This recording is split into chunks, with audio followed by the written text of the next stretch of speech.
Welcome to our channel. Today we how to backup Go services on VPS with systemd and rsync. Quick tutorial step by step clearly. To backup Go services on a VPS using systemd and rsync, begin by accessing your VPS via SSH.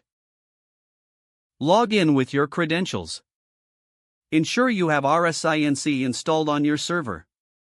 If it's not already installed, you can do this with a package manager like apt or yum. Next, identify the directory where your Go service files are located.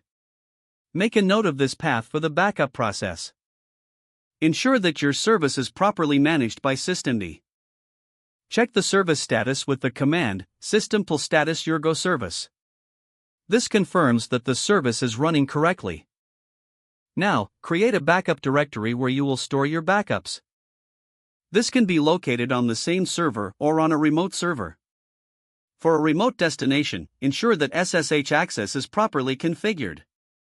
Use the following command to create a backup: rsync/path/to/your/go/service/user at remote server /path/to/backup/. Replace the paths and user with your actual details. Though a flag ensures file permissions are preserved.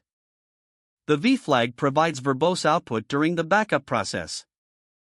The Z flag compresses the data during transfer. If you desire to schedule regular backups, consider creating a cron job. Open the cron tab configuration by typing cron tab E. Add a line for scheduling the backup, for example, 02*** rsync/path/to/your/go/service/user at remote server /path/to/backup/.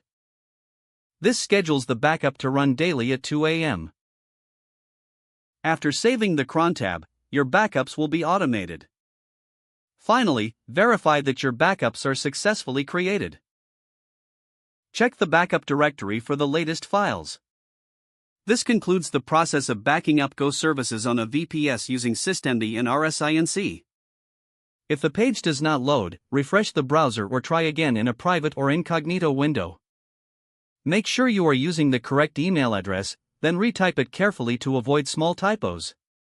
If your password is not accepted, use the reset option and create a new strong password you can remember. Don't forget to like this video and subscribe to our channel for more step-by-step tech guides.